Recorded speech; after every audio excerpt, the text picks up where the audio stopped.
War of Independence, George Washington made clear that from now on, Americans would be responsible for their own happiness. He declared, "At this auspicious period, the United States came into existence as a nation, and if their citizens should not be completely free and happy, the fault will be entirely their own." That was a quote from George Washington. Embrace responsibility because it's the only way to make a happy life. Embrace responsibility because it's the only way to give to others and to the world as much as you can. Embrace responsibility because you will become more truly loving towards yourself, other people, nature, your country, God, and whatever and whomever else matters to you. This brings me again to the refrain of my weekly report, the primary principles. Protect freedom, take responsibility at all times, express gratitude for all your gifts and opportunities, become a source of love. You can listen to these reports and download the transcripts at Breggin.com. That's BREGGIN.com. Thanks, Dr. Breggin. There are other topics out there. 1-800-449-8255. Busy eating Indian food for lunch and went to a buffet, overate. I always say to myself, don't go to the buffets. You know what's going to happen. You're going to eat that second, third plate. I ate the fourth plate. You know what's going to happen. You're making believe you're going there for the rice and the vegetarian, then you're going to eat the lamb, and I did 3 times. Because you say to yourself, well, the lamb is dead anyway. It doesn't matter. The poor thing's dead. And you do a Hail Mary over the lamb 3 or 4 times. It's unbelievable. This is how you cheat on your diet, is you go to buffets and you go back 3 or 4 times. That's what matters to me at this phase of my life. Is my mother used to say it was Italian or Chinese at the end of her years. No, I'm not anywhere near the end of my years. I'm Michael Savage. We'll be right back. Savage. Hi, it's Roger Hitchcock coming up at 7 on Talk 910 KNEW. Right now, Michael Savage.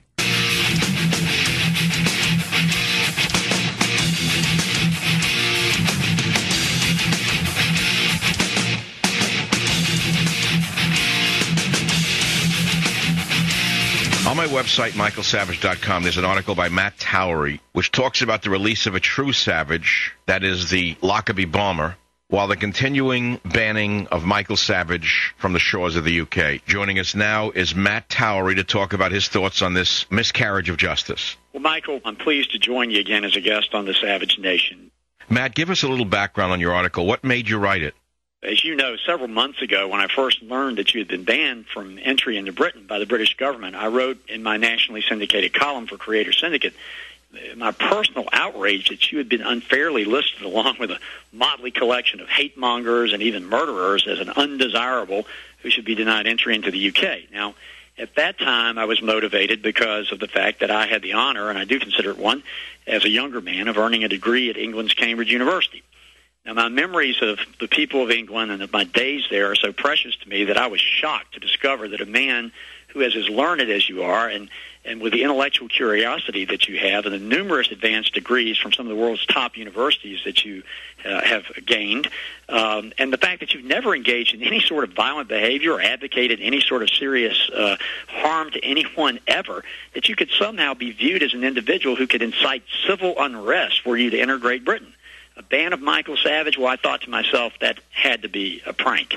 Well, at the time, Michael, I felt certain that so many of my colleagues from the world of politics and journalism would rise up to your aid, regardless of their political affiliations, recognizing that they could be the next to be placed on some Star Chamber-type list, given little or no recourse by which to clear their good name. Well, that was back in May.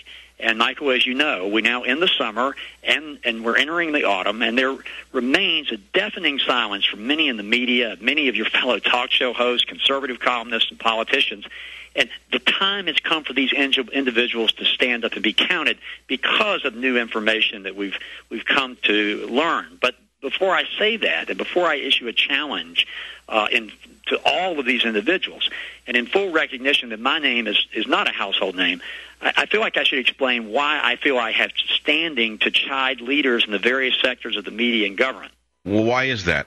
Michael, unlike most pundits, I actually served in office as a member of my state's House of Representatives. I was a nominee for the Republican Party for lieutenant governor in 1990, running with the gubernatorial nominee who now serves as a United States Senator. Now, while serving in office, I was recognized as one of the nation's top Republican legislators.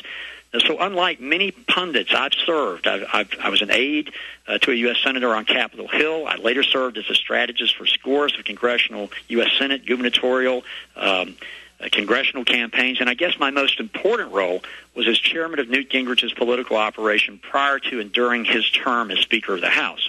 And I've been blessed to have met or personally know every American president from Richard Nixon to George W. Bush. I've not met Barack Obama, but because of my belief in honoring our leaders and now being a nonpartisan pollster, should that occasion ever arise, I would certainly take advantage of it and enjoy it.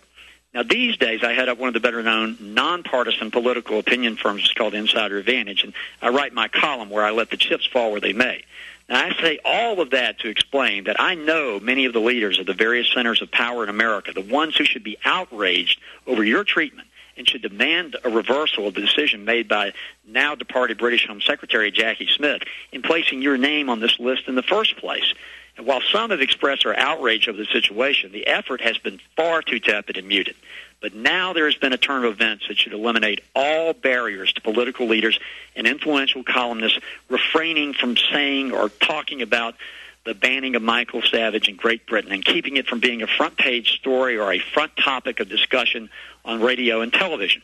Recently, Scottish Justice Secretary Kenny MacAskill allowed the man who was found guilty of the tragic bombing of Pan Am Flight 103 in 1988, killing over 200 souls near Lockerbie, Scotland, to be released from prison. Now, this Libyan spy, who reportedly is suffering from terminal cancer, was freed, according to MacAskill, for reasons of quote-unquote compassion. When I read this story, Michael, I was outraged. Apologists for the British government pretended that this could not involve the British government itself because Scotland's government acts independent of the edicts coming from number 10 Downing Street. But we very quickly learned that that was not the case after the released murderer was greeted by Muammar Gaddafi and a throng of well-wishers as he arrived in Tripoli. And apparently none other than Prime Minister Gordon Brown himself had written Gaddafi requesting that the freed terrorist receive no hero's welcome. Does that sound like an uncoordinated effort to you, Michael? It sure doesn't. It doesn't to me. So let's get down to the major points about this case and why it is that no one other than you and a few other good people seem to be willing to state the real facts. First of all, your name was placed on that list to provide some twisted sense of balance, given the fact that most on that list were Islamic. Unlike the others on the list, you had never threatened to harm anyone. You had never committed a crime. You had never been accused of something as vile as murder. In short, your name is on that list, and it stuck out like a sore thumb. Second, there is no doubt in my mind that to some degree there was a coordination between officials, whether they be officials or pseudo-officials of our government, to place this decision into action. I believe that they were made aware of the fact that your name was going to be placed on this list and that they not only gave the green light but did so with a wink and a smile. Thirdly, we now have a situation in which free speech in this nation can be interpreted by other nations as actions or of an act of hatred when it's merely a speech, a thought, something said on the radio, which, by the way, is regulated in this country by the FCC, which has the highest of standards. Now, this alone should be viewed as having a major chilling effect on free speech uttered in America in an era in which we all are told, like it or not, that we are a global community, forced to rely on global interaction in order to survive socially and economically. I would guess that this might include travel to many nations. Will the speech police begin to compile deeper lists? And will someone like myself, who holds an advanced degree from one of the world's top universities, which happen to be located in England, suddenly find myself persona non grata? I certainly hope not, given my rich ties and great love for that country. Fourth, you're being punished because of your philosophy. Conservative, but nonconformist conservative, and your style, self-admittedly, an often in-your-face, tell-it-like-it-is way of speaking to your audience. Now, as I mentioned in my article, over the years, it's been my privilege to appear on shows where the hosts have often had tough opinions. Chris Matthews, Bill O'Reilly, and Bill Maher, to name a few. Now, I particularly think of Bill when it comes to your being banned in Britain. Why Bill? And while I may adamantly disagree with much of what Bill Maher says, there are times when I do agree, and more importantly, would have written the same column and taken the same stand had it been Bill Maher, who I believe would admit is capable of making rather strong statements. Were he banned perhaps not from a nation that might be left of center, such as Great Britain, but rather banned from a nation that might be right of center that took offense to one of Bill's famed acid-tongue remarks? I would fight for him as well, not just because I was a guest on his show on ABC when it aired many times, nor because I like him as a person, but because an action like this would have the same chilling effect and would be equally unfair. Now, I understand that you're having to spend your own personal resources and rely on donations from supporters in an attempt to clear your good name in the courts. This should not be the case. Exactly. I urge those who make their living off of the words they write or the speech they utter to finally recognize the hypocritical and downright silly action that Ms. Smith took when placing you on this list. I mean, every single writer, talk show host, and author, be they liberal or conservative, should join in asking the British government to show the same quote-unquote compassion for Michael Savage, no Savage at all, I might note, that they have shown for the Lockerbie bomber